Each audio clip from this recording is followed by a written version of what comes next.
Welcome to the Real Estate Entrepreneurs Podcast. Welcome to the Real Estate Entrepreneurs Podcast. Today we have one of Houston's greatest, my friend, Mr. Rich. What's going on, man? Man, how are you doing? Doing pretty good. Good to see you. It's been forever since yesterday. It's been forever since yesterday where we had a couple of beers at the Prosperity Groupie, man. Shout out to AC Ramos and his team for putting that magnificent meetup together. But who are you, man? Where do you come from? Man, I grew up in small town East Texas. Okay. Ended up going to college there in Huntsville. All right. Worked at the prison, night shift at the prison because Really? I didn't have any money to pay for school. You were a prison guard. Yeah. All right. I've seen some bad stuff in there. Right. Went in the military after that. Flew planes for the Navy for 6 years. Okay. Got done there, and I was on the West Coast. Spent some time in the Gulf. Spent some time in Asia, which is a beautiful part of the world. Where were you enlisted? You were an officer, right? Yes, sir. Okay. 90 to 96. So 90 to 96. I'm an old man. Right. I'm an old man. Right. So I got back here 97-ish. I stayed on the West Coast for a year or so. I wanted to snow ski, and over there you could snow ski and play beach volleyball the same weekend. Right. So it's not fair. Yeah. So got back here, got involved in a little real estate with a lifelong friend. I was his first lender. Okay. Bought a house on Cavalcade. Right. So I gave him $25,000 to buy and rehab. Yeah, back then you could do those things. And he sold it for $49,900 in Wow. 51 days. Wow. And so we thought we were rich. Yeah. So then we started flipping houses. So it was different back then. And we were doing some wholesaling and some retailing. So what we'd do is we'd get a notepad and we'd drive around neighborhoods and we'd write addresses down if the grass was high, a lot of mail in the mailbox, boarded up windows. Driving for those dollars. kind of stuff. So we did that, and we'd take a list home that night. We'd get on the computer and we would look up the appraisal district records and find the name of the owner. Right. 99% of the time there's no phone number. Right. So then we go to the phone book. Now if their name was Joe Smith, we threw it away. Right.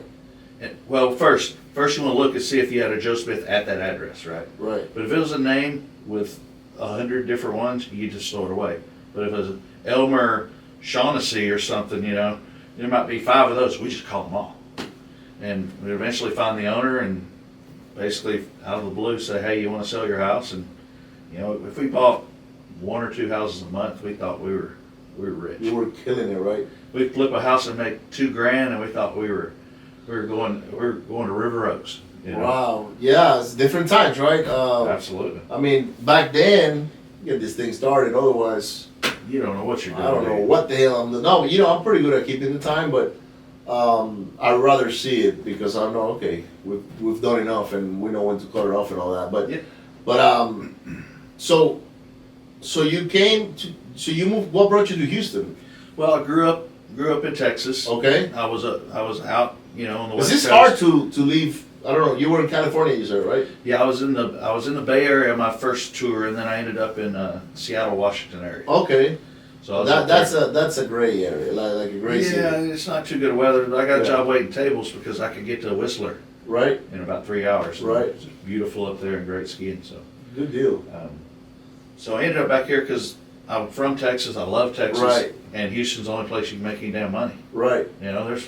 You go to East Texas, a little town of 7,000 people. There's nowhere. There's to make money. no future. No there, opportunity. Right? No opportunity. So I'm not a big fan of the city. I like the country. I enjoy the peacefulness and quiet. Right. But you got to be where the money is, That's where the correct. opportunity is. So you got to do what you got to do. Well, probably today you could move back into the country and just be happy. It's interesting you bring that up, and I know you know this better than anyone. Is in the last 2 or 3 years, COVID has accelerated that. Yes. Where Zoom is so prevalent and online sharing is so prevalent now, and online meetings and remote working has been pushed, fast forwarded, right? Damn near any job you do, you could do it from anywhere. Absolutely. You were talking about one day retiring, right? Maybe one day, right? Maybe one day. If you semi-retire, you could still run your company from Mexico. Mexico. You could run it from Uruguay. You can run it from anywhere. Whatever you want. As long as you got an internet connection. As long as you have an internet connection, right? And heck with Starlink, are you familiar with Starlink? Yes. You get, you know, gigabit speeds out in the middle of nowhere. Yep.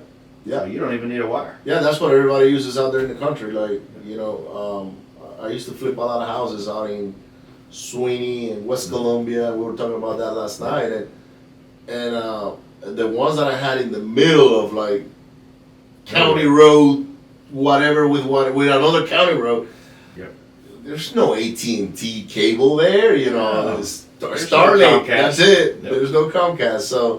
So that's how we put the internet service to get our cameras out. That way we don't get vandalized. Although if you have a house on 3 acres or 5 acres, most likely it's not gonna get vandalized because nobody knows whether you're in there or not.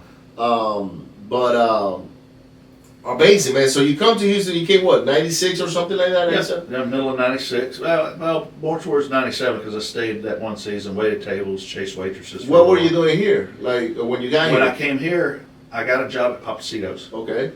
And I started my training, and I was flipping a few houses, and I just told them, I said, man, I don't want you to waste your money on training. I'm going to quit anyway because I'm making money. Right. You know, and more money, you know, make wait tables, right? Right. So my time was better spent, you know, going out prospecting homes, flipping houses. Then we ran across homevestors. So we bought ugly houses. Yep. We traveled up to Dallas, met with the founders, and we immediately started doing that. So we went to doing 1-2 houses a month to 10. Yeah, because their method of marketing at the time worked very efficiently. Oh my gosh. Okay, so now your companies, you specialize in, you know, skip tracing. You are doing, you know, hundreds of thousands, millions of texts, right? Right. You're doing web SEM, Yeah. SEO, you know, PPC, that SEO, stuff. everything, right?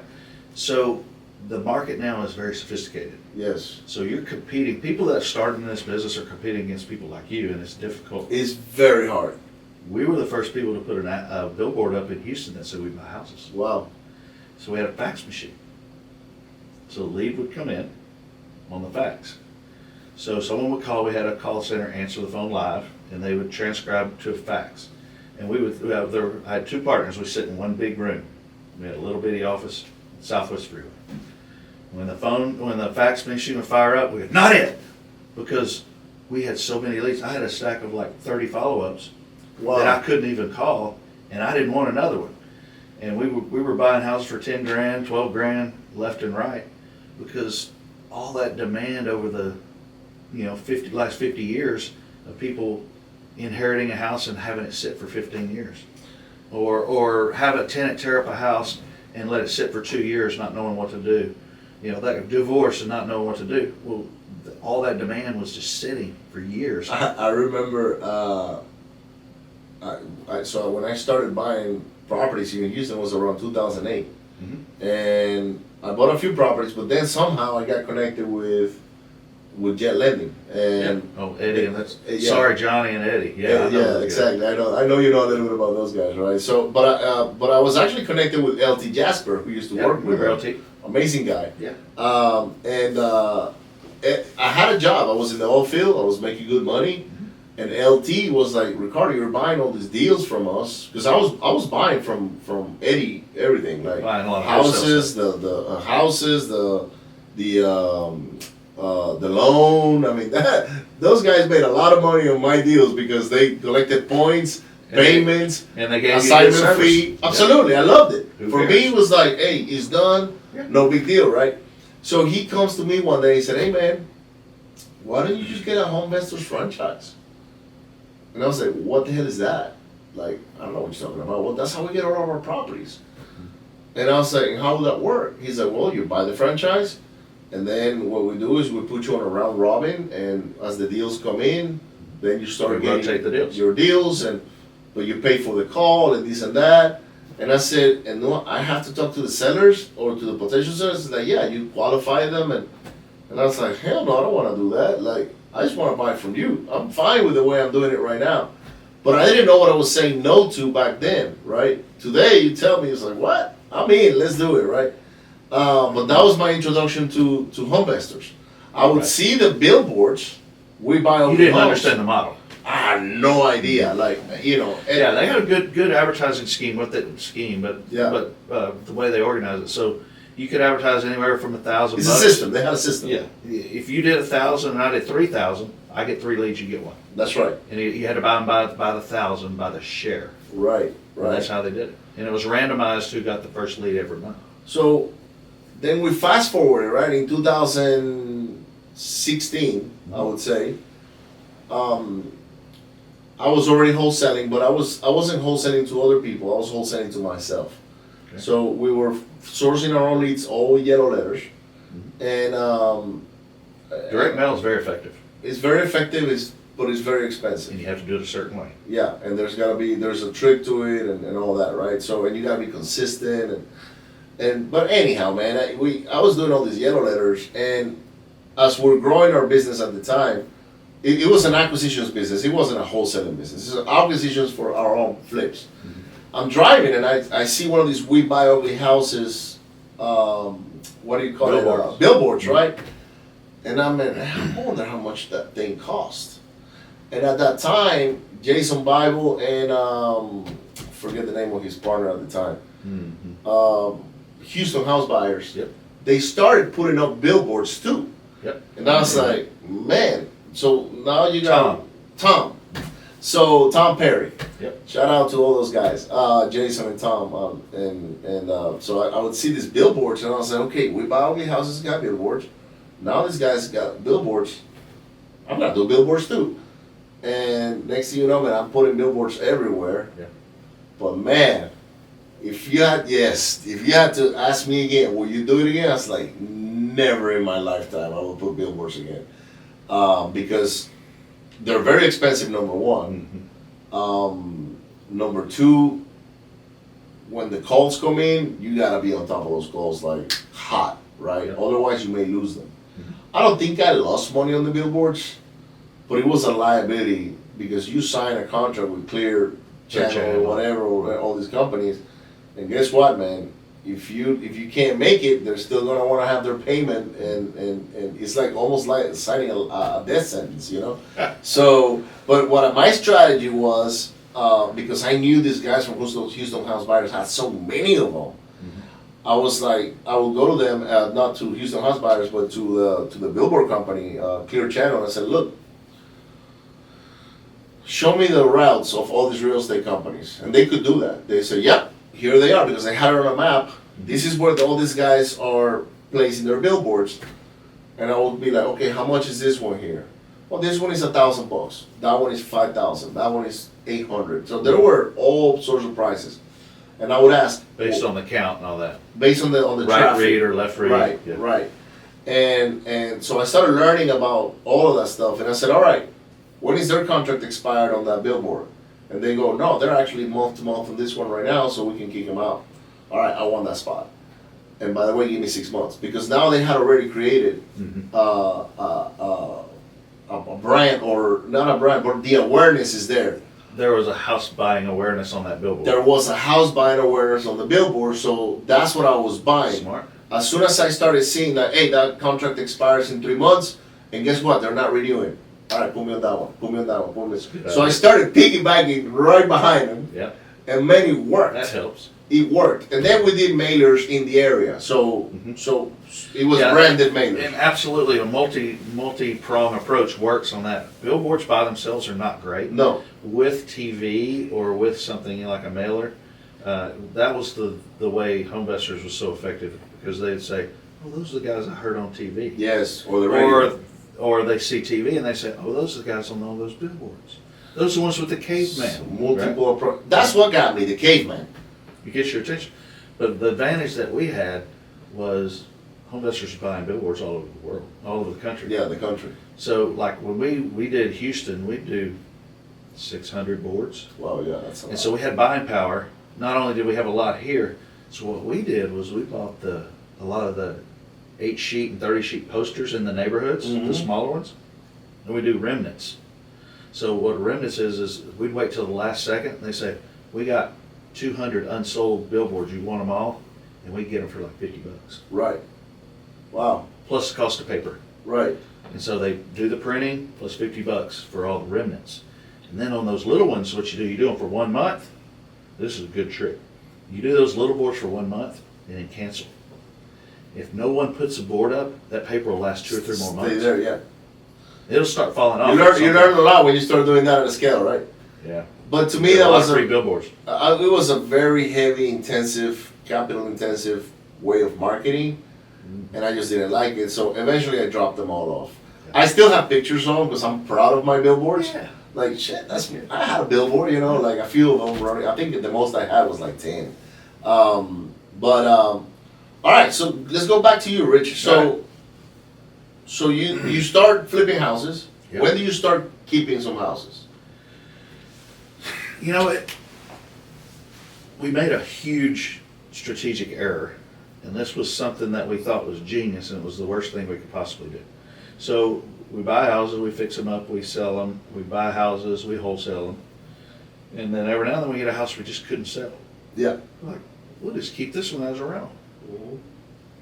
No, we call it our sludge, right? Right. You buy 50 houses. That's how I became a landlord. You buy 50 and you only sell 40. You got 10. You better do something with. You gotta do something with it. Hard money don't wait for their money. Nope. So Yeah. we started looking at it a few years down the road, and we had 300 rentals. Wow. Which was great, but some percentage of them we chose to make rentals because they were great rent houses. But that sludge percentage, 1940s house on blocks, that's got knob and tube wiring, Mm-hmm. and no and shake shingles underneath the roof. It was just those are money pits, and so those were poor choices to make into long-term rentals. Right. So we ended up. Unless you really have them right. Yeah, unless Which you is start a full tearing it all gut, out, it's a full gut. and you can't afford to do that Yeah. back then. Right. That's something we didn't even know how to do. So we really made a strategic error by keeping those. We should have just lowered the prices and got rid of them and moved on, because those aren't one you want to hold long term. Right. Unless somebody's willing to go in there and just completely gut it and bring it up and then sell it to a family. So that was a mistake. So we had about 300 rentals. We did a whole bunch of owner financing. So we buy a house for 10 or 15,000, put about 10 into it. So we'd be in for 25. We'd sell it for 59.9 at 12% on a 15 or a 30-year Yeah. mortgage. We did that 300 times. Wow. Now that is a yield now. Right.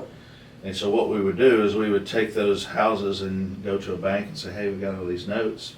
And eventually you bump into a banker that understood paper, Right. and they would give you a loan against the notes.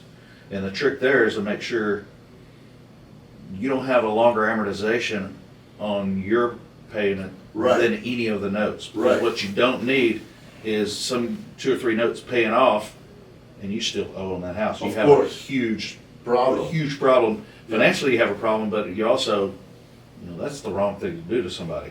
Right. They don't, you could get in a lot of, Of course, trouble for that's that. fraud, man. Yeah, so we if somebody makes a principal payment, we turn around and made that principal payment. Right.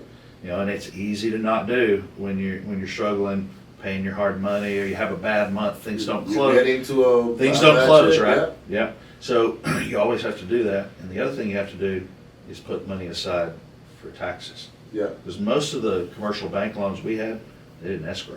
Oh wow. So at the end of the year, You get this big tax bill from all these properties. 175 grand. Yeah. And you're like, uh-oh, we Oh, forgot. shit, I don't We didn't have- think about I don't that. have this money, man. So, Wow. we made our share of mistakes and learned, Right. and, I would say, and you'll probably agree, I know you've had some hard times, Oh yeah. that you learn more about being a businessman and a leader by the problems you have than the good times, Absolutely. Yeah. The good times is just a byproduct of the pain you've of already the pain gone through. you've gone through, because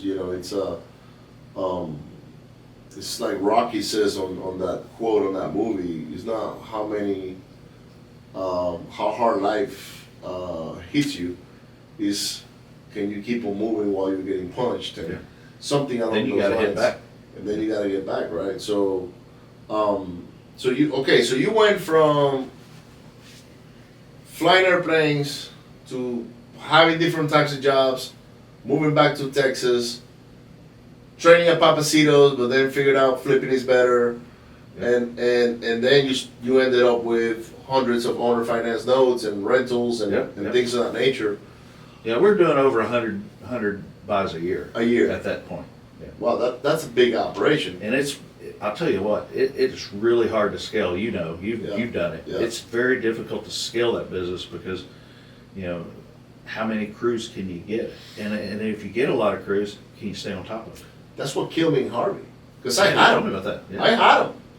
I had the crews, but then Harvey came in and they just evaporated overnight. Crews want to get paid, and then they go do the job over here that pays double. Well, FEMA was paying $1,000 a head, man. Like, how do you compete with FEMA? You can't. When we went through Hurricane Ike, that was different for us. Harvey was different for us than you because we weren't doing a lot of rehabs during Harvey, but during Ike we were. And we told these contractors, we said, I understand how you feel.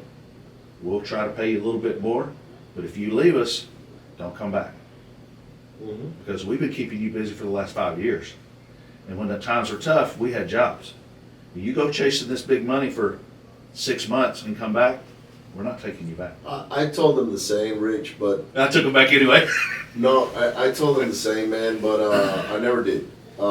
They left, but I mean, I cannot blame them. Some left, some didn't for us. But no, for me, I have 50 people working for me at the time on my houses, so I have like I had 10 crews of 5s, so we can effectively work 10 houses very fast. Yep. And then I had roofers and plumbers and electricians, those are subcontracted. But I'm paying a guy on average at the time is probably 150 to 200 bucks a day if they're good, like they're top notch. Pretty good money back then. Right. But FEMA comes in, man, and they're paying $1,000. And I tell them, hey man, if you leave, you can't come back. They're like, well, fuck you. I mean, these guys are paying me in one day what you pay me in a week. But these guys can't see past next They paycheck. couldn't see it. They can't see past next month. And because I told them, hey, you cannot come back, they never came back. I kept 3 that were real good. I inherited a lot of Puerto Ricans that were coming from Puerto Rico because of the hurricane they had over there. But they didn't have the skill set yet, you know, so we had to work on building that. So it was very painful for me, but, you know, long story short, man, buying 100 houses and doing what you guys did at the time required an operation. What did that look like back then? You know, we had a construction supervisor. We had 2 or 3 people in accounting. The accounting and the paperwork shuffle was significant. Wow. You know, we had a guy who's a retired military guy, and he ran our accounting department. Super smart guy. Went to the Air Force Academy. You know, and he ran the accounting department. He still works for us now. He's kind of part time now. He's kind of throttled back. Right. But you know, we had a pretty good little staff, bunch of salespeople, and then we paid people to go put up bandit signs. Right. You know, we got caught one time by the bandit sign guy. Oh yeah. George Tinkler is his name. Wow. He's the head guy. So we paid this guy to go put up 500 signs. He said, no telephone poles. Always put them away from the road. Right. You know the rules, right? So, stupid us, we didn't know the trick. You don't put your own phone number. No, you gotta put another phone number and you say hello, or real estate, right? Right. So, this guy walks into our office, and our receptionist's sitting there, and her phone rings, she picks up, she says, home investors? He went, gotcha. So he said, I will not write you a ticket, but you need to pick every sign up within a week. So we just paid the guy to put the signs out. We had to turn around and pay him to go pick them up. And I think he missed 3, so we got fined, I don't know, $1,000 or something. That happened to me in Bay City. So I was slinging signs in Bay City all over the place, man. And, I mean, I was slinging signs all over Brazoria County and Matagorda County because that was my bread and butter. Yeah. And I remember me and Dennis were putting the signs up, and it was me and him. We were having fun, man. Putting Back the signs in the day, up. we did it all ourselves, didn't we? We did all that shit. So we're putting. I mean, we put like, I think that one Saturday we put 100 bandit signs. It felt like it was 10,000. That we have built this tool that had a stapler on the top, and you can put the bandit sign in it, and then you just go and put it real high, way so they high. couldn't reach it. They couldn't reach it. Yep. So we'll put them way high on the telephone poles or the light pole, the ones that are wooden, right? And this is on Saturday. On Monday, our phone is ringing. hello, and then it's just like, yeah, this is the Bay City Police. I see you guys got a bunch of signs here in our city, and if you don't have them done by tomorrow, you're getting I think it was I would say it was $250 or $500 fine per sign. Per day. Yes. Yes. I Per mean, day. he calls me up, say, hey man, you're not gonna believe this. I said, what's up? We gotta go pick up all the signs. And I said, what do you mean we gotta go pick up all the signs?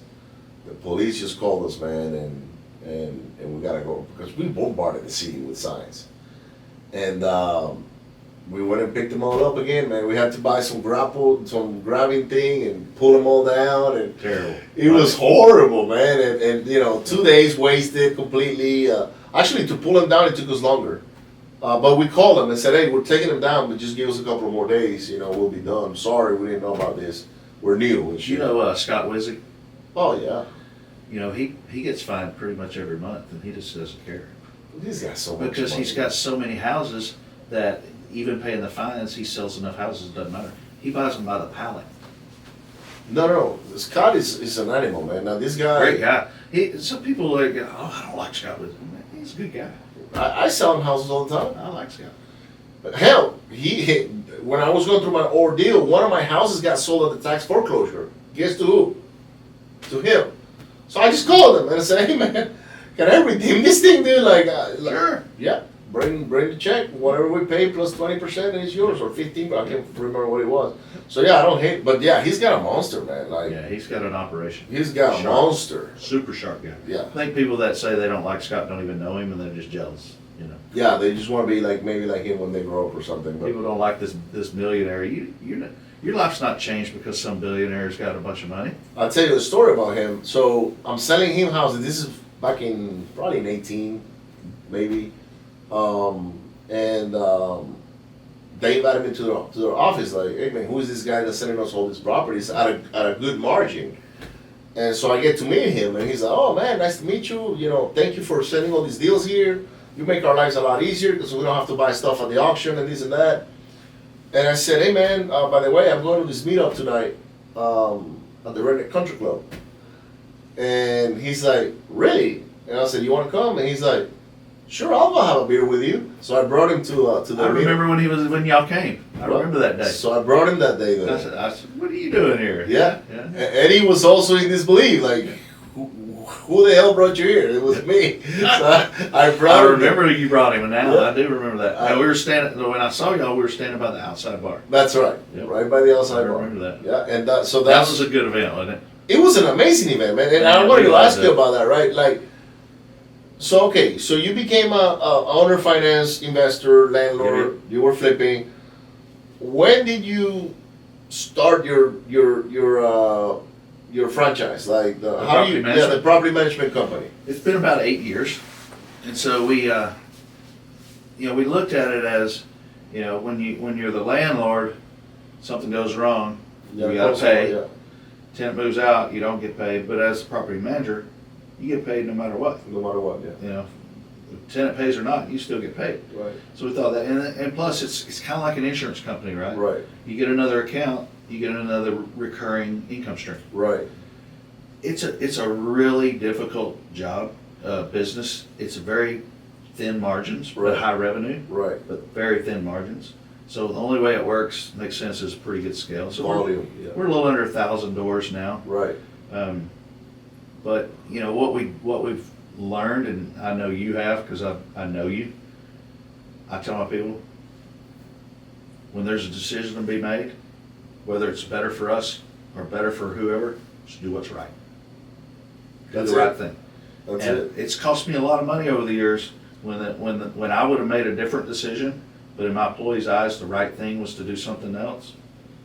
You got to stand by what you said. Do it. It's integrity, And right? I had an old couple. The tenant moved in and moved right out, and it happens, right? Wow.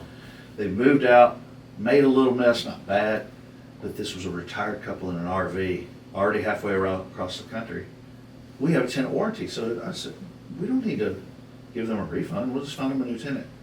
And she's like, Rich, they're scared. They're on their way home, and they're afraid. They don't know what to do.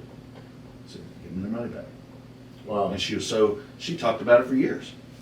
I didn't do it so she'd talk about it, but No, she'd was never just, leave us. She yeah, that was a loves working. byproduct of what happened, right? So you decided to become a property management company. Yep. And you deal with man.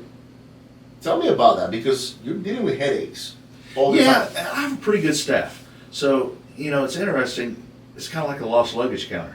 We don't get the call that somebody says, I just want to let you know everything's great over here, love my house, and I'll be paying my rent on the 1st. We don't get that call.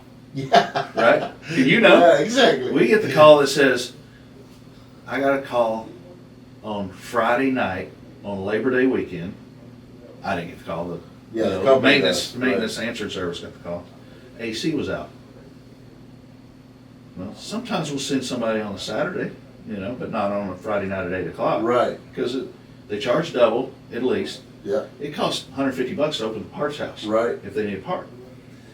And if a tenant's like, I really wish you could do it tonight, we'll call the owner and ask if they're willing to pay for it. And 99% of the time they're like, I wouldn't do that on my own house, right? Which I would. Anyway, I looked at the weather. It wasn't supposed to get over 80 degrees all weekend. It was going to be in the low 70s, which is where I set my AC anyway. Right. You'd have thought that we killed their children. 1-star review.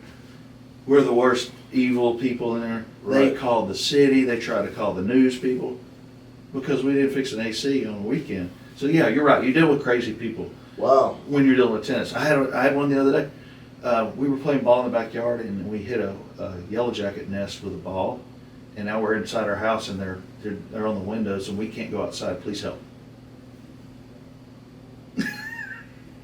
Tenants are crazy. But we have our sheriff just fantastic. They live there for 3-4 years, pay it before the 1st every month, and when they move out, the house looks like they were never there. Wow. And that's most people who want to do the right thing. Yeah, absolutely. But you find the cheaper the rental, the worse they take care of it. The more expensive rentals, seems like they take care of it better. Yeah, I did a lot of D houses when I started, and that was the Tough. case, right? It was tough.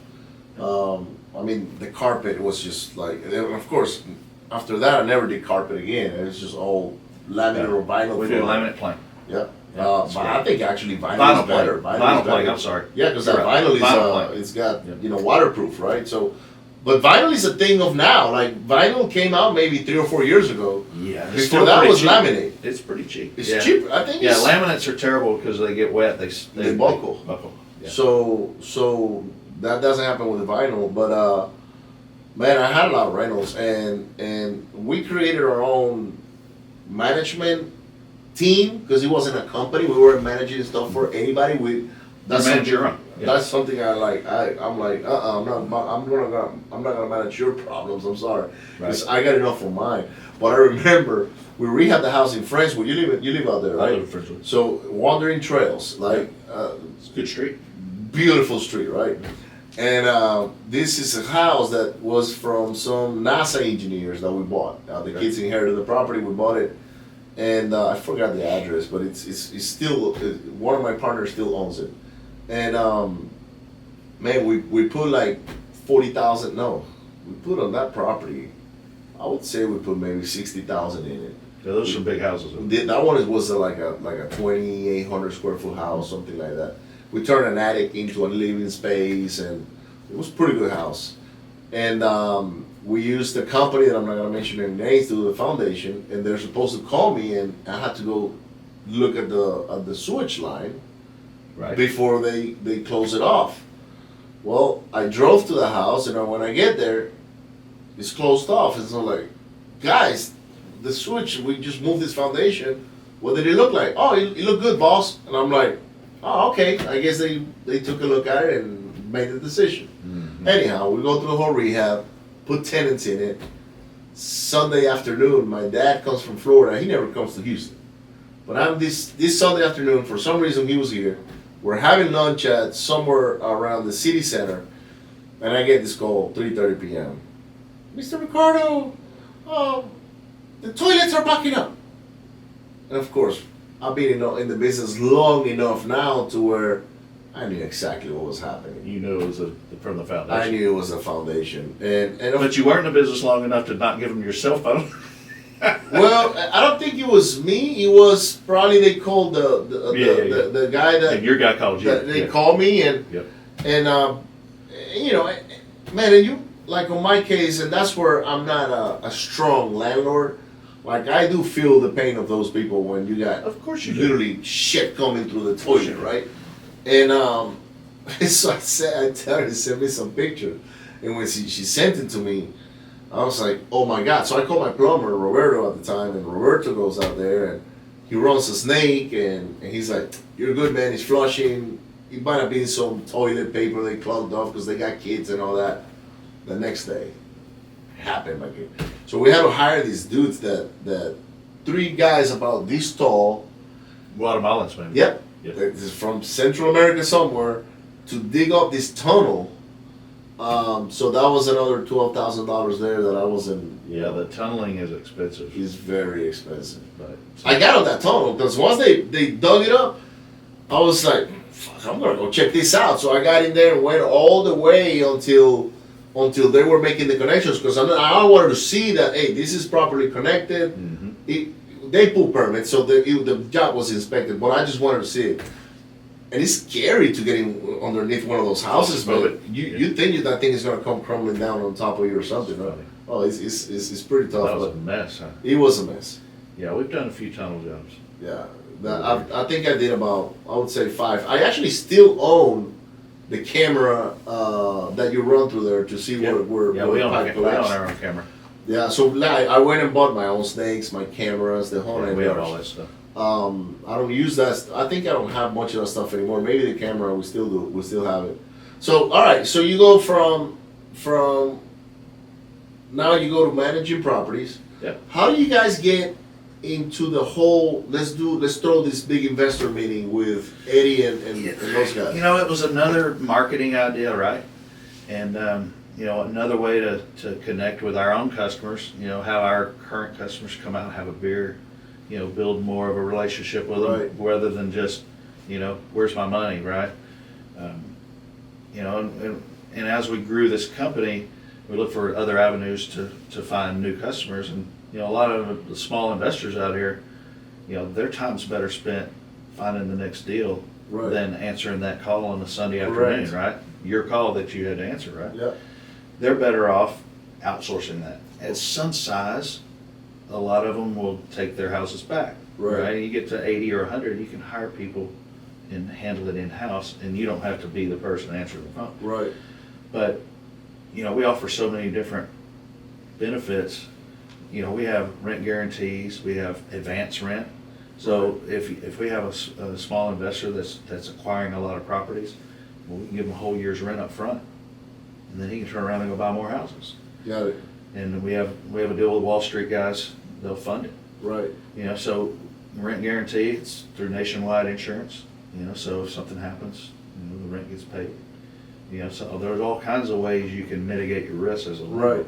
A lot of people, you know, most investors, they won't take the rent guarantee because it costs money, right? Of course, you're paying for insurance. And they're watching their yield. But the mom and pop that's a little nervous about their house, their old house, that's something that's really helpful for them. Wow. Yeah, so we really spent a lot of time growing this business, and you know, we started doing the event. So Eddie was doing an event over at SRO, Yep. and then he moved over to City Center to the Texan group. I remember I went to that one maybe a few times. Yeah, and we were doing our event in the office, and then we moved to where did we move to? I think we moved to the RCC, the Redneck Country Club. Right. But we were kind of doing it in a side room. Right. And, you know, we were bringing in a couple hundred. Eddie was bringing in probably 300. Right. And Eddie and I just, you know, I've known Eddie for 25 years, and we having a beer or having lunch or something, and we had talked about maybe doing a merge, you know, merging our events. So we decided to do that, but we went ahead and went at the Texans Grill, because Eddie's like, you know, I want the continuity of the Texans Grill, you know. Okay, I'm not, you know, no big deal. So we get to the Texans Grill, and with both of our customer bases, it was too big. And so it's that real long, narrow room, you can't hear in the back. You know, people are having to go outside on the patio because there's not enough room.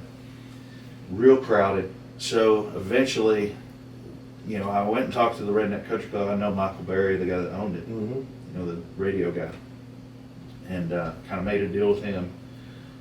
So we were kind of going back and forth though, because it's such a big place. And if you don't bring a crowd, it could feel empty, right? It looks empty. Yeah. And I actually had a very close friend. Now, I won't say his name because you'll know him. He's like, "You're going to regret this." Well, yeah, and I proved him wrong, but I never said I told you so. Because what good is that? No. I love when they said that because I operate off negative energy. So, like a few. Tell me I can't do it. Except, you told me what? Oh no! Now I gotta prove you wrong. Yeah. So it grew from there. Wow. We brought in Mark Dotzer a couple of times, the economist from Texas A&M. Yeah. He drew 800-900 people.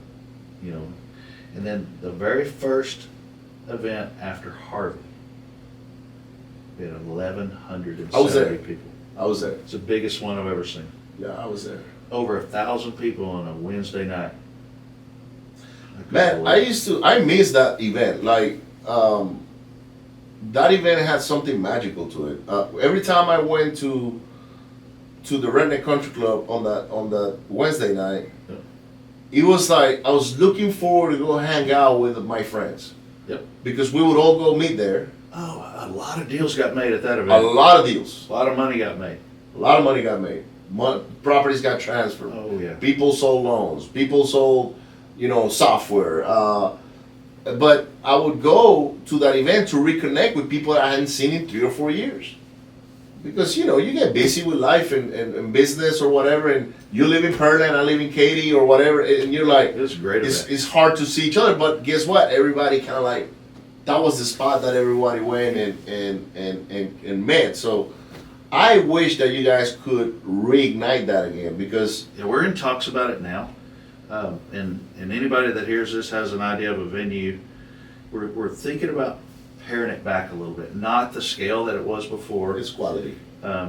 More quality, because when you do free food and free beer, you're going to get a whole bunch of folks that are never going to do a deal in the room. Of course, you get to brag that you had 1,100 people in the room, but how many of those people are players? No, and honestly, then your sponsors, they're like, well, we sponsor here for 6 months, man, and I'm not seeing the results, right? So yeah, I think the sponsors were happy.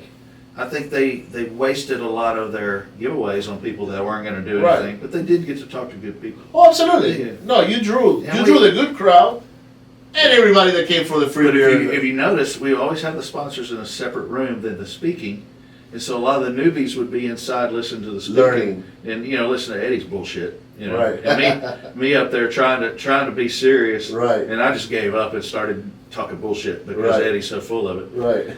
But then the more experienced people that didn't want to hear what we had to say because they've been through it, they're outside making deals. That's what we did, and talking to that new vendor that they've never seen, and ended up finding a good AC guy or a good plumber or a good whatever. Yeah, we almost became a sponsor of you guys at the time when I had the mailing company. Direct mail out. I remember I seen your mailing company the first time at Landon's deal. Right, because we were sponsoring there, but I don't know why we didn't do it. And it wasn't a money thing or like we were on board.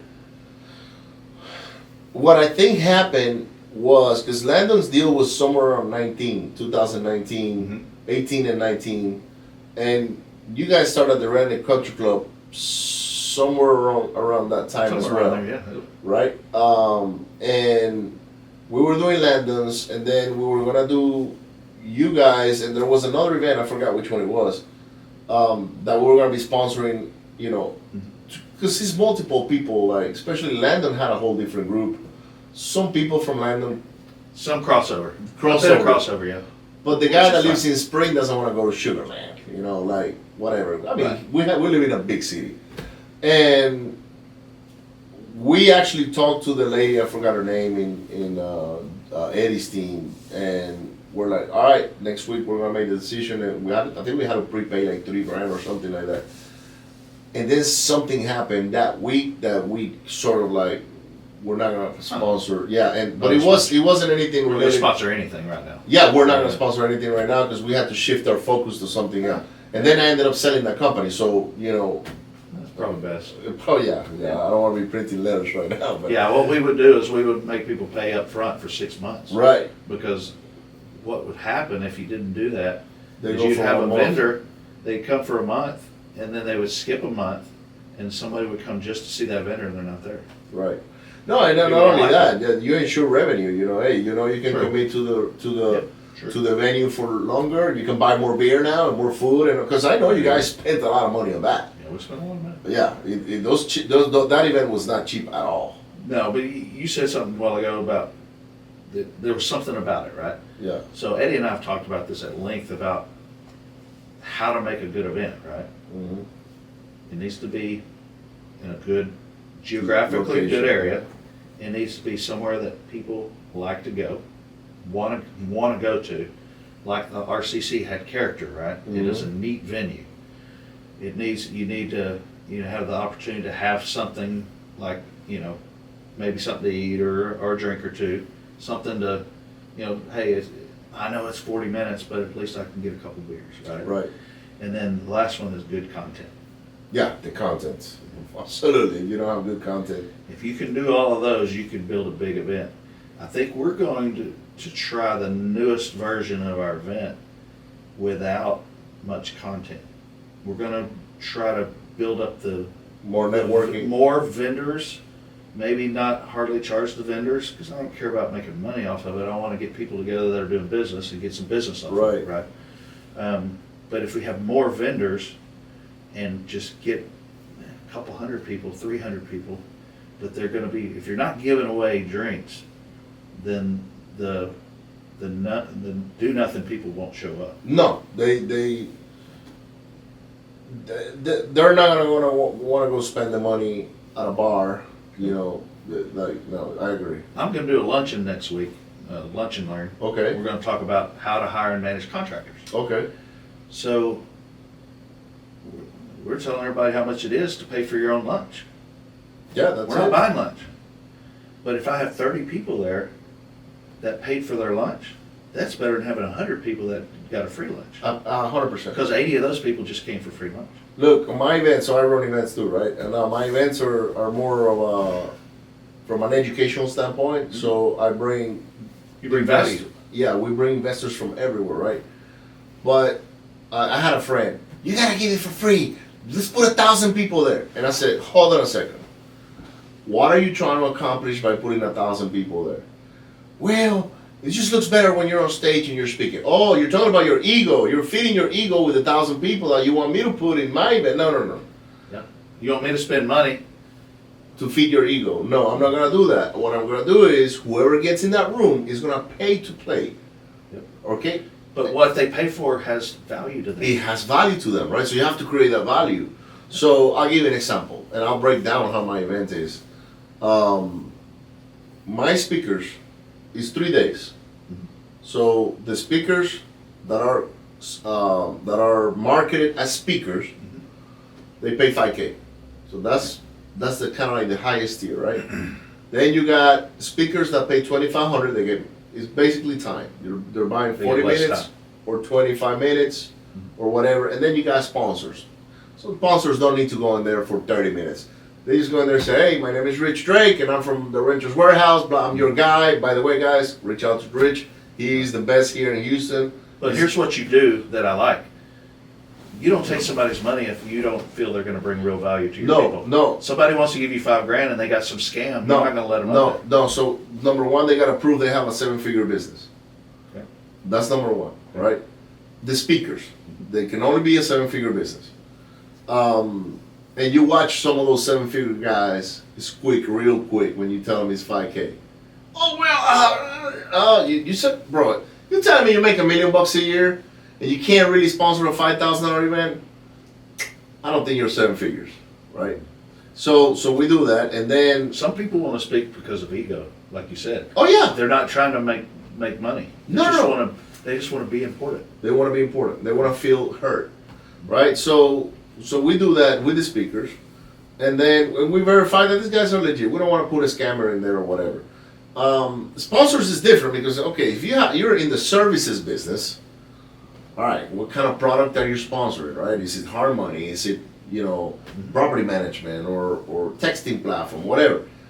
Then we have a slot for those guys. And then we do the VIPs. The VIPs, they pay. Attendees. Yeah, VIPs, they pay anywhere from $797 to about $3,500 in some cases. But what we do with those guys is we create an experience for them. So the Put them on a experience. 60-foot boat in Put them Miami. on 60-foot yachts in Miami. We do a private dinner with Richard and Eddie Gantz and the other guys, 7-figure blueprint on how they grew their businesses, right? And they're in there taking notes. So Yeah. it's a whole experience that we create on for the VIPs. Then you got another level that not VIP yet, but they're playing. They're getting their feet wet. They still got a little bit of Like a gold entry or something. something Instead like of that. VIP. Yeah. So those guys pay a few $100 and they get the recordings of the event and they go watch that and all that. And Priority then, seating or something. yeah, and then you get the $97 guy. But I don't believe in the free stuff anymore. I did the free stuff as well. I did some pop-up events here in Katy and Spring, and that's what they want is just the free beer, and then you're like, man, but I haven't really done a lot of deals with this guy. This guy keeps showing up to every event, and he's still asking me how I'm getting my first prop, or how is he gonna get his first property. Take action, man. So you weed up a lot of the people like that, and I hope you guys do that event soon, man, because I really like the magic that you guys created there, because you guys get to bring a lot of the players in our industry locally. It's a who's who at that event. Right. I mean, you'll look at a group of 10 people and you go, "There's about $50 million." Oh, sitting there's there." yeah, no problems, right? Yeah. All the these guys are all doing deals, 2,000 houses right there. Right. you know. Exactly. So I'd like to see that again. I do it different because I'm doing it on national scale. So because I focus on networking nationwide. Yeah, you're doing yours web-based. It's yeah. Predominantly. So in the one in February we have the Attend Growth. By the way, guys, go get your ticket right now. You couldn't help yourself, could you? It's just that's that sales guy. How many times you said that? Exactly. I don't know. So anyhow, that one is gonna be the last one I do in Houston because I'm moving. So I'm pretty sure gonna do the event wherever the hell I move to, right? Unless it's South America. But there is, and this is something I learned from networking nationwide, Rich. Phoenix, they have a different culture. Okay. And we have a lot to catch up. And what I noticed over there is that they collaborate. They all collaborate. Lender with lenders, and lenders, and lenders. There's none of these, well, this is my event, and that's it, no more lenders. Right. No, you can put 20 lenders in there if you want. They're helping each other out. They want a big event. They want. I'm not talking about events like necessarily an event, but collaborations. Like, I don't know how to explain it, but I started going to Phoenix 2 years ago, and because I noticed a lot of the gurus in our industry on the education side are coming from Phoenix. Okay. So I was like, man, what's in the water in Phoenix? Like, what are Gotta these go guys? check this out. I gotta go check this out. So I started building relationships with guys like Corey Geary. I don't know if you know Corey, but Corey is killing it doing innovations right now, which is a different strategy during the wholesale, operation, right? So he opened up these doors to Carlos Reyes and Sean Terry, and what I noticed was all these guys worked together. They had their own lane. Yeah. They were educators selling education on, let's say, learn how to wholesale, but they weren't competitors to the guy that was doing the same thing. They understand that their crowds are gonna connect with different people because maybe the way you shave, personality. I like the guy with the blue eyes. I don't like the guy with the green jeans. Whatever. And they find a way to collaborate. So I started picking up from these guys on the collaboration portion of it, right? And this is something I try to do here, and it was hard. I picked up the phone, and I'm not gonna mention their names, but hey man, let's go do this. The first question is, so who's gonna be there? What do you mean who's gonna be there? Yeah, I want to know who the other guys are, to see if I really want to be in that room. I was like, what? Well, I can tell you, okay, Rich is going to be there, and this other guy's going to be there. Oh, if he's there, I'm not there. And I'm like, and I found that from multiple people. Like, the egos are getting out of control. And I was like, guys, this is a get-together thing. Like, let's come together. Now, I may not like one person, but I can survive that person. You know, hey, I just don't need to talk to the guy. That's it, right? But I can survive with that person being in the room, you know.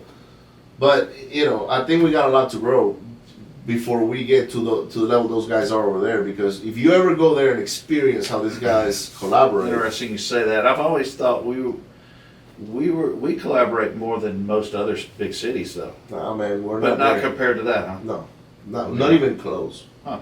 Not even close. It's crazy. My eyes were like, I was like blown away because I've been traveling all over the country, and Tampa there's some collaboration, and for some reason it's specific cities like that are growing the way they are in the investing world.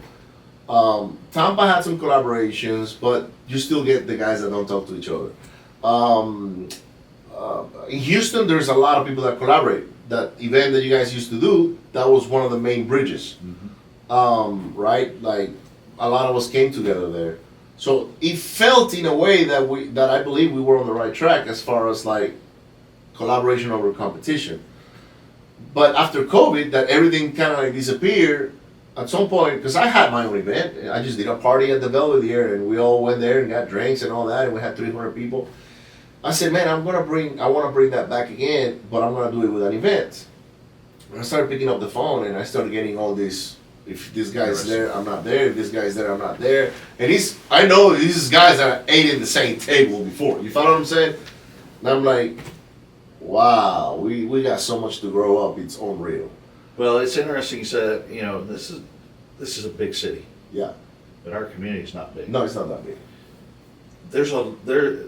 You can't throw a rock without hitting a real estate investor.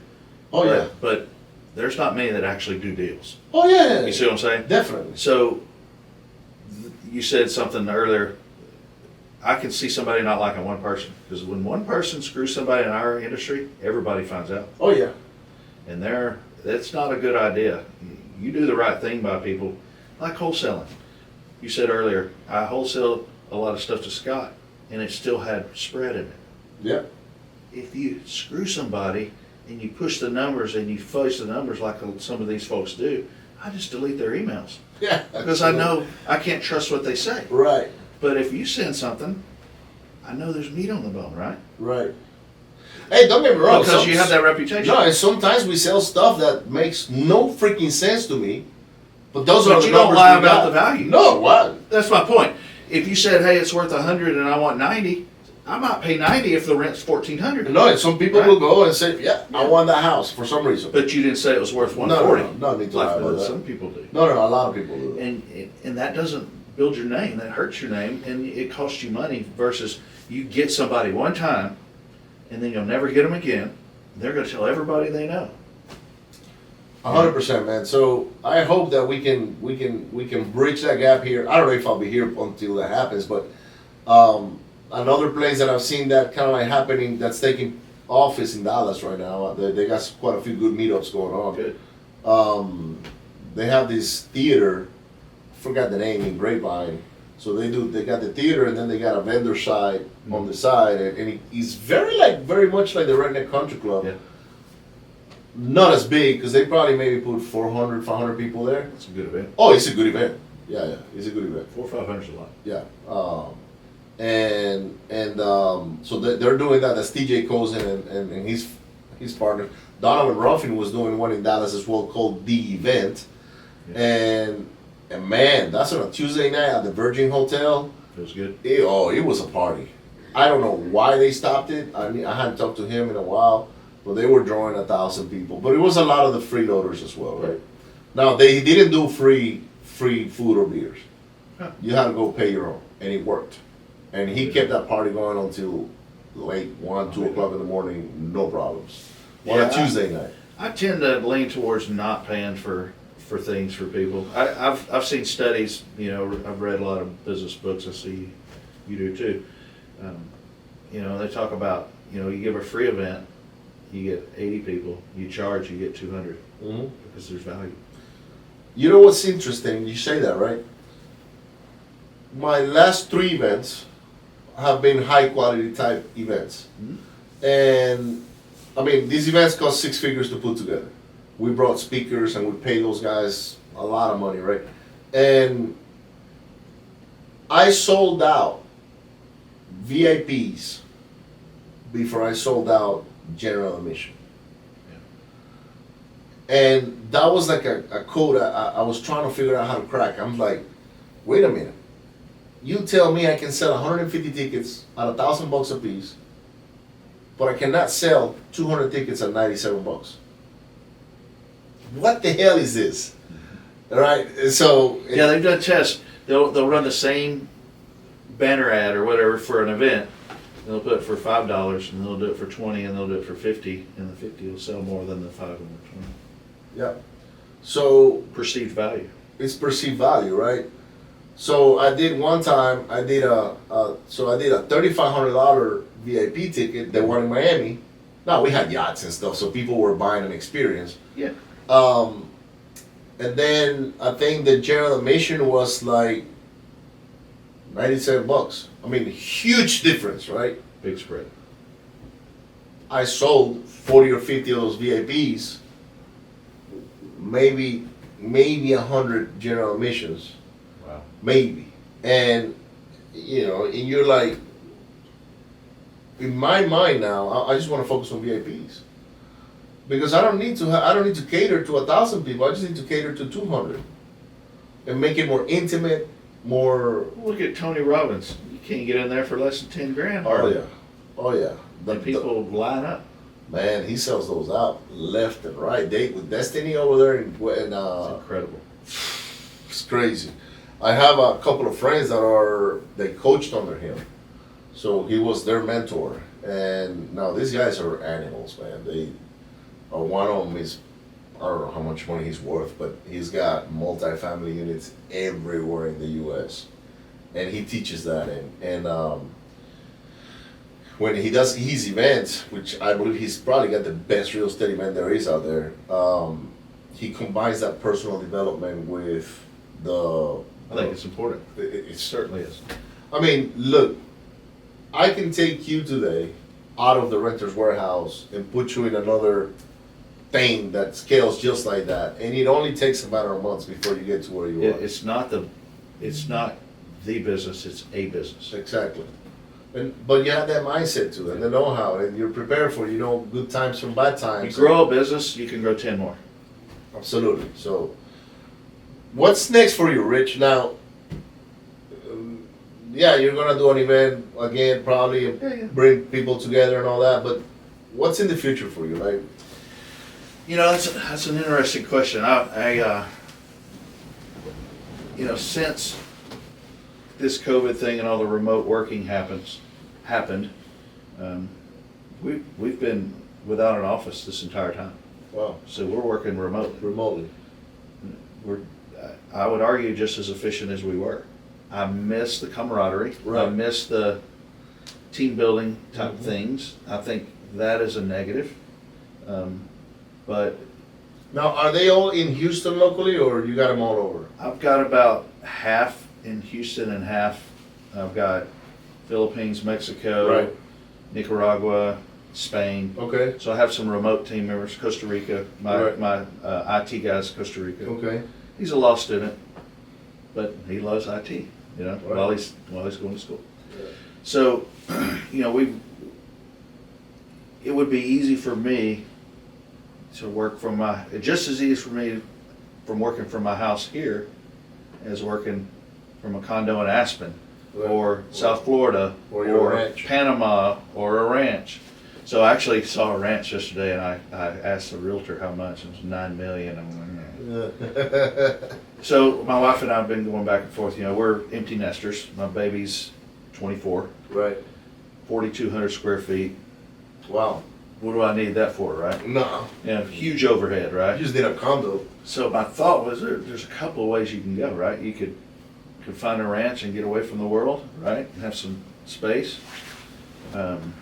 You could. I thought another option would be to have a few Airbnbs around Texas, maybe some in the one in the mountains, one in Florida, and then do a lot of travel and say, I'm going to go to Costa Rica for a couple months. I'm going to go here for a couple months. You know what? I'm going to go back and see my family for a while. And so you block out a window in one of your Airbnbs and just come home and use your Airbnb. Right. And have an owner's closet in each one so you can have some of your personal items. Right. That would be an option. I could live aboard a cruise ship. I would enjoy that. I don't think anything's out of the question, and I think you're kind of thinking the same way. Yeah, you know? I'm deciding. You can run this business here from Florida Oh, anywhere. or from No, South I America. could live in Colombia right now, and it would just run as sufficiently as if I was here. And, you know, you go live in Colombia, your overhead goes like this. It's completely dumb. You never do another bit of manual labor in your life.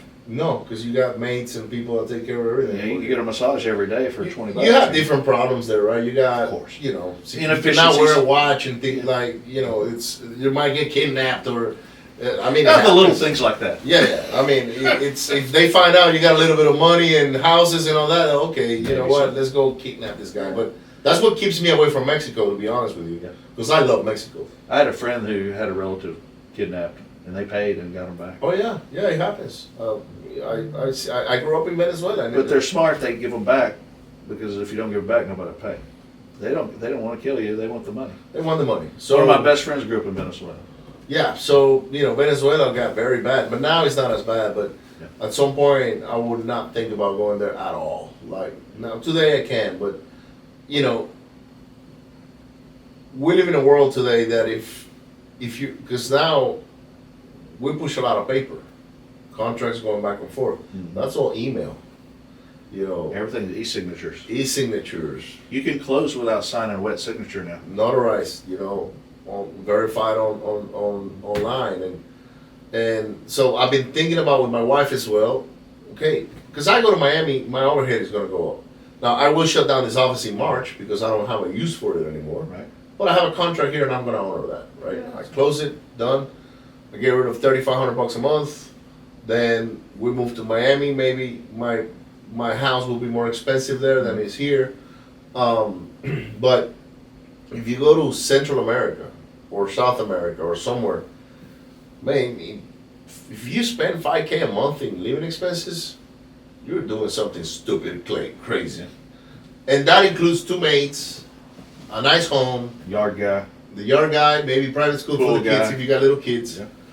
So that's what I've been toying around with, the idea of maybe going to Central or South America. I don't know yet. I travel a lot in the U.S., so maybe I'll save money there, but then on plane tickets and all that, it might not make sense to move there. But Yeah, I think for Mexico, you have to live in somewhere that's very popular for expats. Cozumel, Cozumel, I was just there a couple weeks ago. 80,000 people.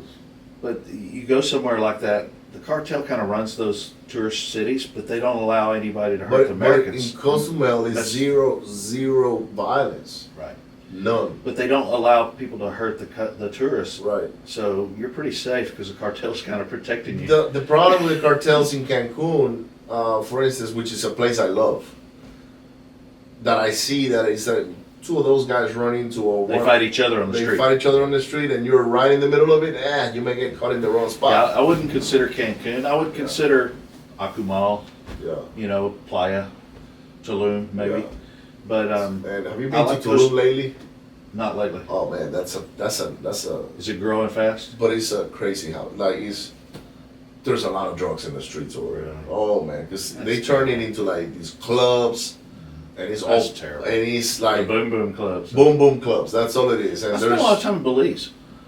Belize, like the Keys. Yes, but Yeah. if you get on the mainland, you're going to get petty No. theft to death. Yeah, you're No going to get freaking robbed. way. Yeah. No, you gotta go to the Keys. You gotta go man. to San Albuquerque, Pedro San Pedro, yeah. or I stopped in the Navy in Belize. So we stopped in Belize. So I was stationed down in Ingleside. So we went from Corpus to Belize. Yeah.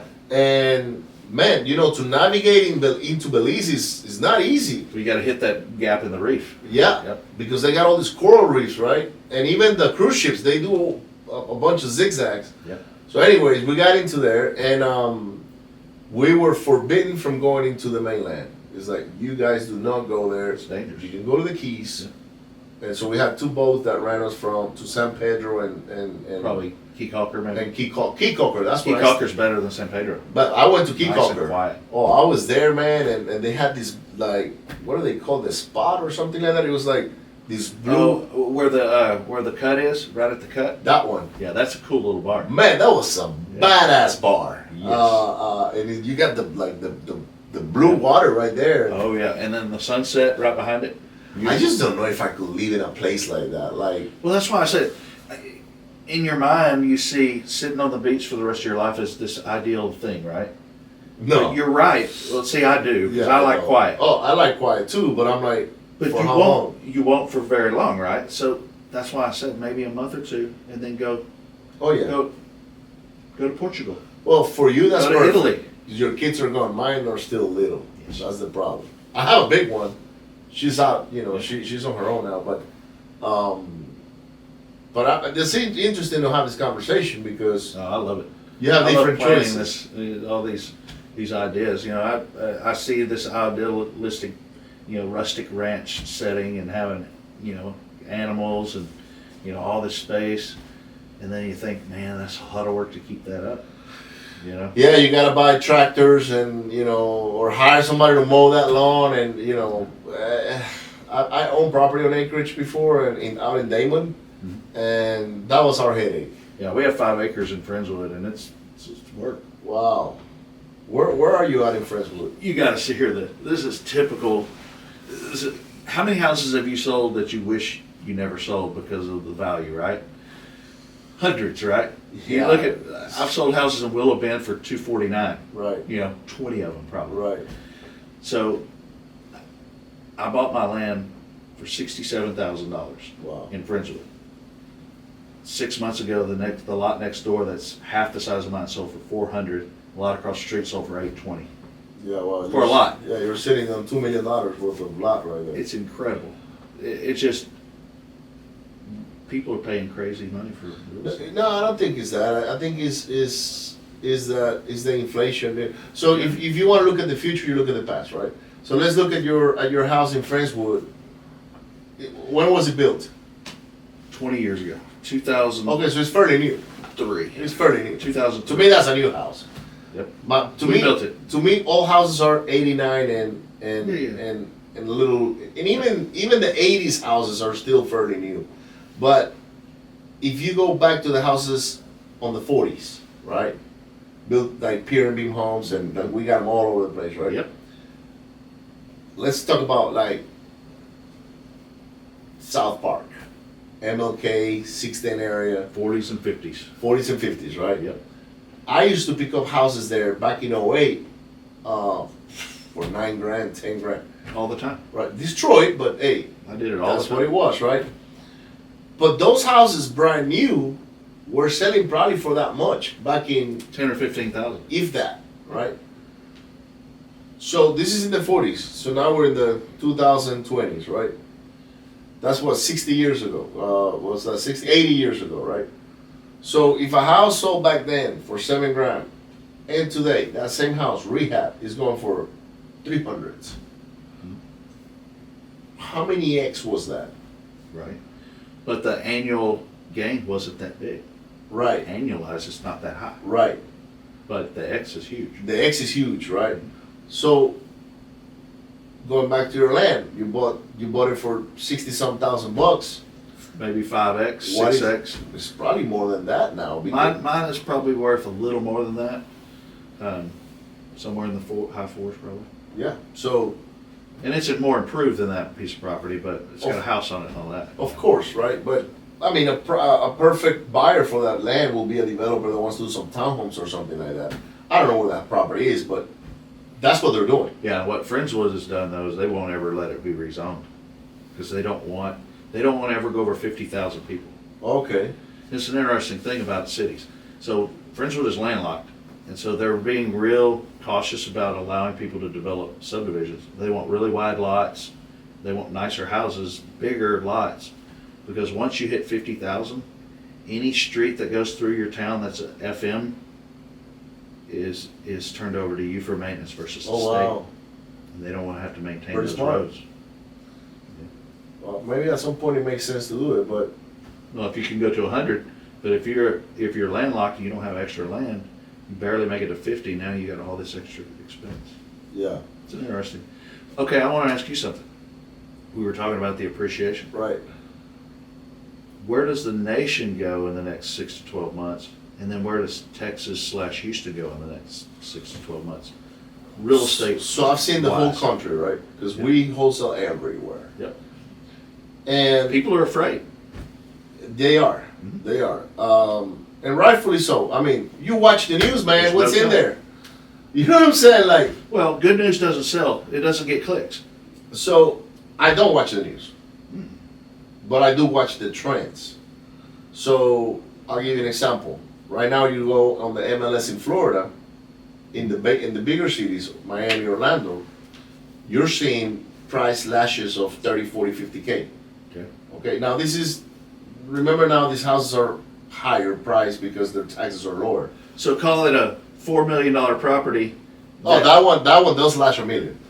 Right, but let's go back. Let's do a $1 million. $500,000. $1 million home is normal to dump off 50, 60K today. But that home might have been 800 two 2 years ago it a was year ago. 750.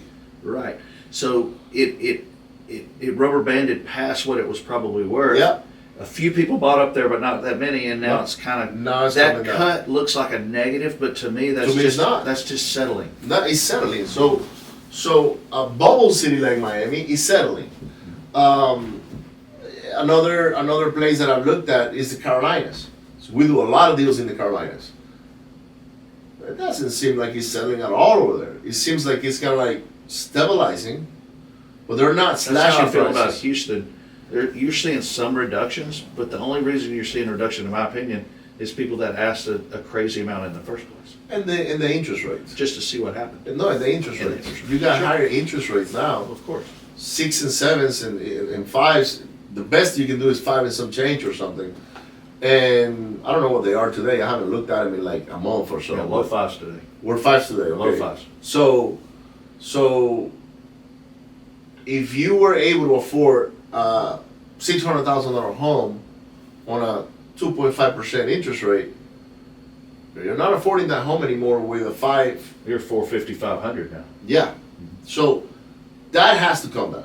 So there used to be 1,000 people that could buy that house. Now there's only 800. That's right. Yeah. So that's going to have to come down and rearrange. Are we going to have a 2008? Never. That is not going to happen. That is not going to happen. Are we going to get a lot of subject twos and foreclosures?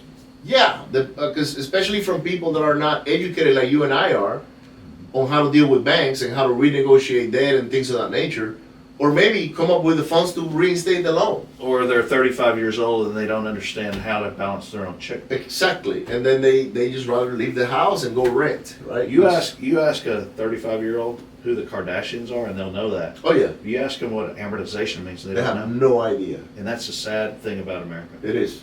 If you spend half as much time with your kids on sports, in school stuff, extra school learning, they would exceed all expectations. Oh yeah. People spend hundreds and hundreds and hundreds of hours on baseball, but they won't get a tutor for their kid. No. On math. If a kid makes a 90, they're happy.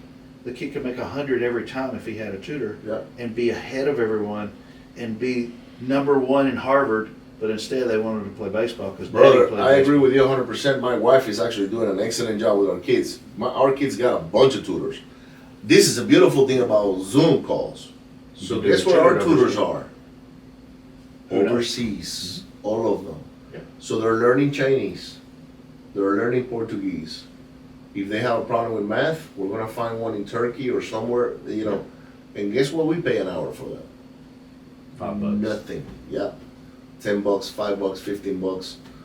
And Now that's good money over there. they're happy, and they got a bunch of kids that they're touring, right? Yeah. So, we're investing heavily on getting these kids to where they're, we're helping them with their deficiencies because we all got them. I have my own deficiencies. You and I have a lot in common. Yeah. I have a tendency to want to help other people, right? Mm-hmm. You like to teach, right? Mm-hmm. I like to teach. Yeah. I like, and it could be some of it's ego. You like to be the person that knows things, and people Right. will listen to you, and you feel important. Right. But I would also That used to be me, but it's not anymore. Because even if I say Yes. something and people don't take it, I was like, okay. yeah, because I don't know anything. Right. I don't know anything, but I think it would be an interesting endeavor to start a company, and I'm considering it as my retirement company, maybe a nonprofit, but to teach some type of financial literacy course for high school, junior high, and high school kids, Mm. because they don't understand regular life stuff. They're teaching them how to conjugate a verb. For instance, in America, Spanish in school is stupid. You learn all the different versions of this one word instead of learning 20 more words. You need vocabulary. You don't need to know how to conjugate this verb. Right. And School you're right. teaches all these basic, Well, history, this and this. Remember, we're operating on a school system that's 100 years old. No, it's completely broken. So, like, what are we teaching these kids, right? We're How teaching about- them how to be machines for a world that doesn't exist anymore. And their parents are going like this. Yeah. They're not paying attention. Not paying attention. That's the problem with Friendswood. Friendswood is kind of a upper middle class Yeah. suburb bedroom community. The kids, the drugs in the high school are horrible Oh, they're everywhere. because instead of parenting, they hand their kids a handful of money in a 4x4 or a Porsche or whatever, and they go to dinner parties with their friends. They don't pay attention to their kids. So these kids are growing up with unlimited cash, unlimited everything.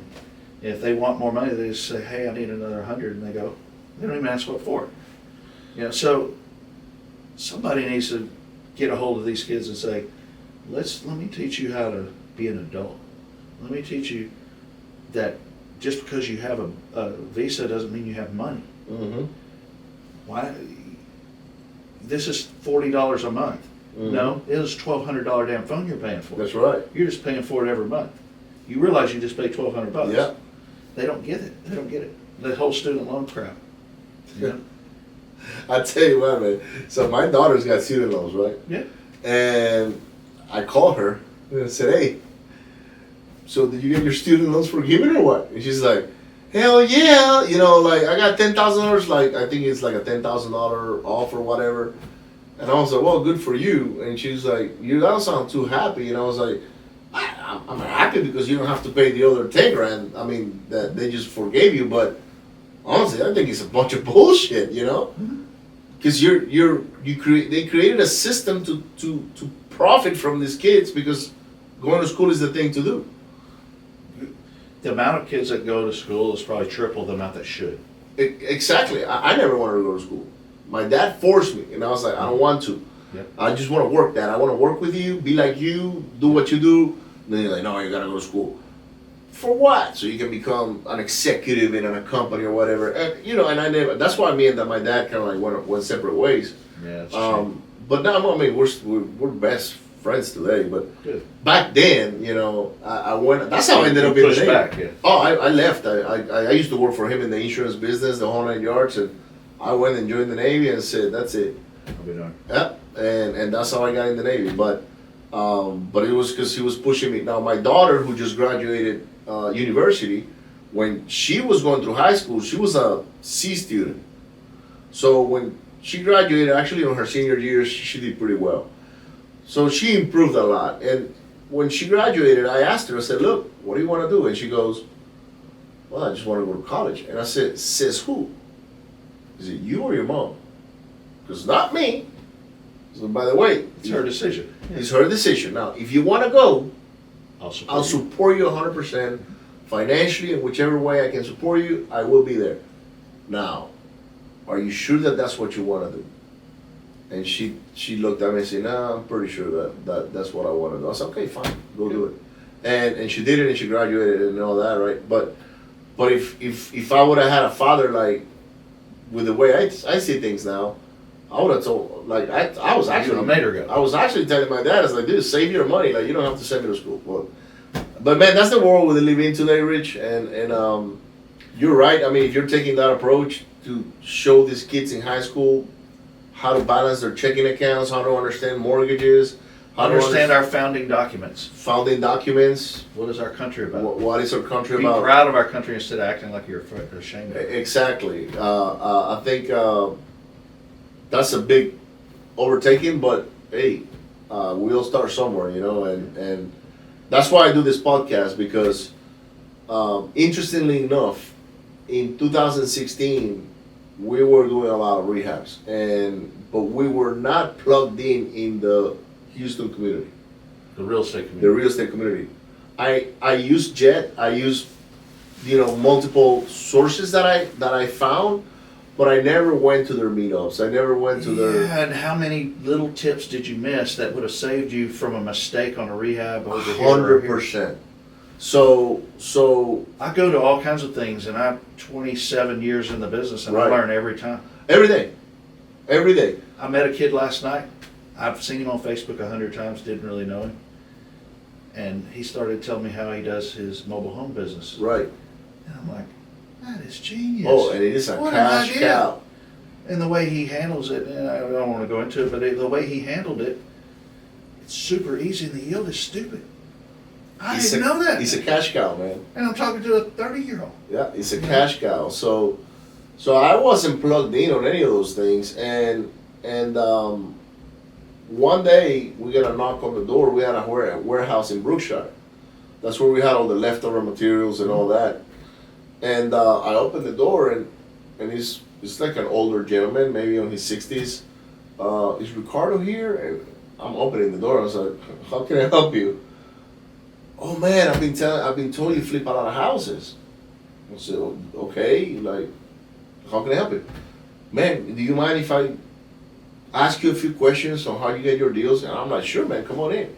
So I invite this guy in, Good for you. and when he comes in, I bring Dennis, my old business partner. And I said, hey, Dennis, come on over. And he said, what's up? I said, hey, here's so-and-so, and he wants to meet you and us, and he wants to ask us questions about how we do our business. Okay, so at the beginning it was cool, but all of a sudden, man, this was happening weekly. We'll get a guy knocking on the door, and we had no idea who was sending them. Well, they'll knock on the door, we'll open the door, asking for me, and then I'll plug Dennis in until Dennis one day said, hey, bro, we're gonna stop this shit. We got work to do. We got work to do.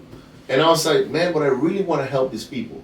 Yeah. And he's like, no, Ricardo, but guess what, man? Last night we got home at 10 p.m. because somebody took 3 hours of our time in the afternoon. And I was like, yeah, that's fair enough. Like, but I really want to help them. So how are we going to do this? Because now he's like, I like helping these people. Yeah. And he's like, well, I like YouTube, because he followed people on YouTube and all that. And I said, Dennis, I don't know anything about YouTube, bro. Like, I don't even use YouTube. Like, Right. Literally, that's how far away from all that stuff I was. And he's like, no, check it out. So he pulled up a channel, and I saw it, and very informational. He said, what we need to do is you and I need to sit down, talk about how we do business, upload it, and then when they come knocking on our door, send them to the videos.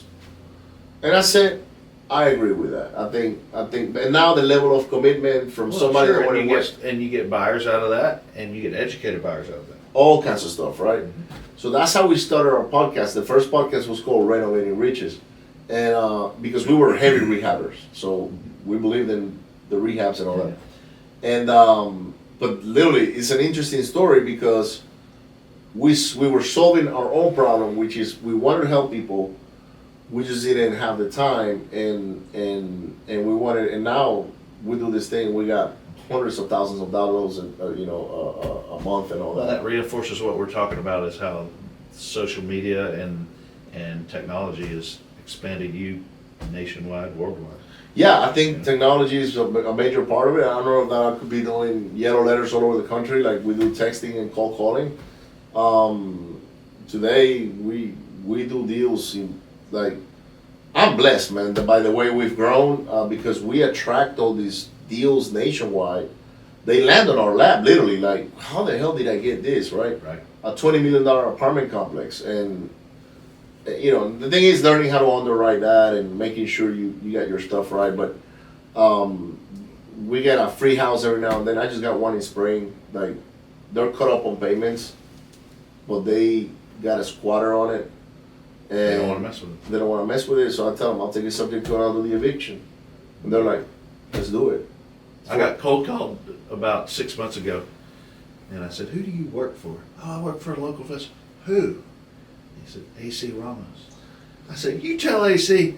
And all of a sudden he goes, "Rich, what's up?" He was standing there. He was training the guy. Wow. You know? And he was sitting right there. It was funny. That was funny, man. Yeah. Well, it's fun. I got plugged in with AC because of his event, which his event to me is about the only event right now that's really worth going. It's a good one. There's a couple other meetups, JR, and I don't know if you know those guys, JR and Andrew Reed. They're doing one in, it's here in around the Heights, but it's in their office. Yeah.